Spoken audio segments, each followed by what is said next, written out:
Old school RuneScape in mid-2013. What a time.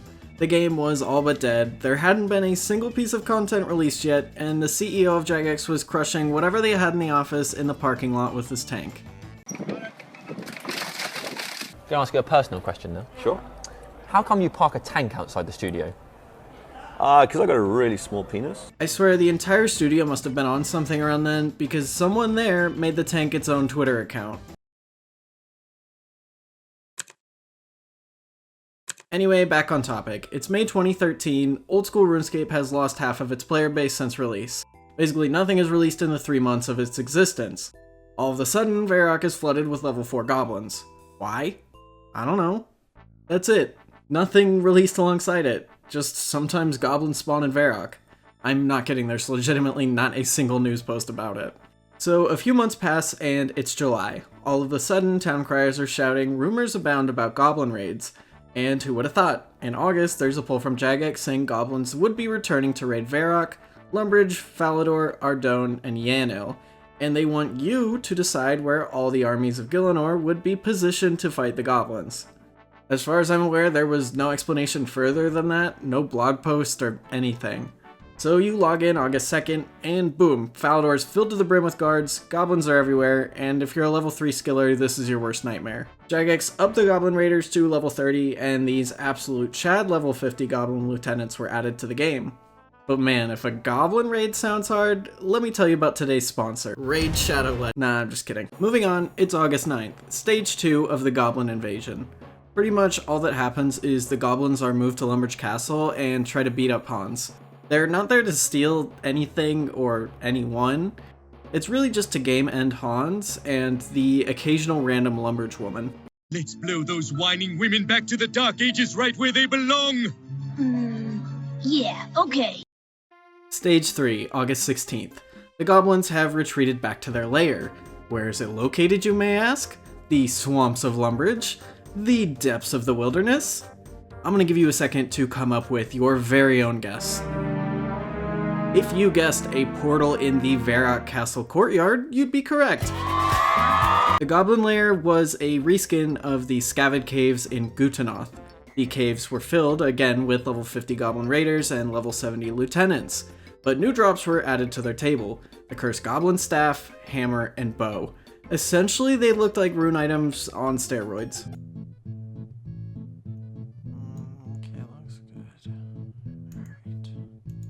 Really, their only purpose was that they were really strong against the event goblins. Inadvertently though, they made some of old school's most annoying weapons in the process. Outside of the event, originally the weapons were guaranteed to hit zeros on everything. So let's say you're trying to train at rock crabs. Someone with a cursed goblin weapon would log in, steal your crabs, and since this was before the logout timer, they could stay logged in for 6 hours, making the spot completely unusable. As you'd expect, that didn't last long. These days, they're all useless except for the Cursed Goblin Staff, which a lot of players use to splash. Stage 4, August 23rd, 2013.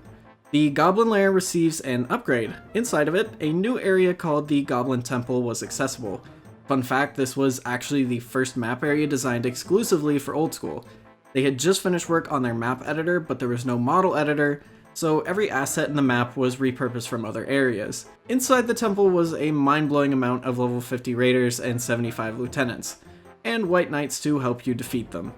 The main attraction, however, was the Goblin High Priest boss, who would appear every 10 to 15 minutes. He could only be defeated with Cursed Goblin weaponry, and any player who did enough damage to him would receive a Disc of Returning. Essentially what this item is a teleport to RuneScape's timeout corner. Back in RuneScape Classic, people used to get tricked into using the disc to teleport there, dropping it, and getting stuck. It was honestly pretty funny. Before we move on to the final phase, remember how I mentioned there was a ridiculous amount of goblins in this cave? Well, the area was also multi-combat and had a few safe spots. So for the week it was in game, it became the best ranged training spot.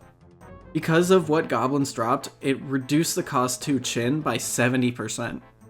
Best of all, there was literally no requirements to access it. Stage 5, August 30th, 2013.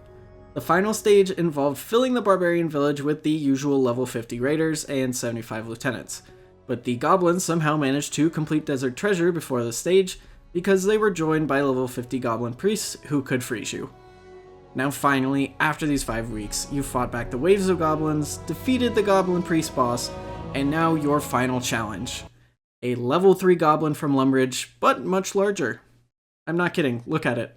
Upon defeating this goblin, whose name is King Snagwart and was actually level 100, you'd get a half-full jug of wine placed into your inventory. They're almost useless outside of being a collector's item since they only heal 7 health and are significantly more expensive than most healing items. Oddly enough, this event got a sequel a year later, but compared to the first one, it was much smaller and kind of in a way weirder. The event was based in Falador, and you chose to either help the Falador guards or the goblins. Sounds pretty simple, right? Defend the city with the guards or attack it with the goblins. I mean, it is until I introduce this bad boy, the event RPG.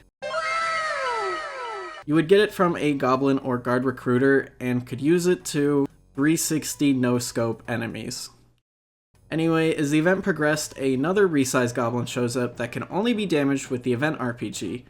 That goblin is named General Danknuck. The event ended on October 2nd when General Danknug and his weed goblins couldn't defeat Falador's Call of Duty gamers. And that was Old School's first ever event. Well, I mean, technically if you think about it, it was Old School's first ever raid, but I think if I clickbait that, people will get a little upset. But that aside, let me know what you thought about this video, and let me know what I should cover next. I'll see you in the next one.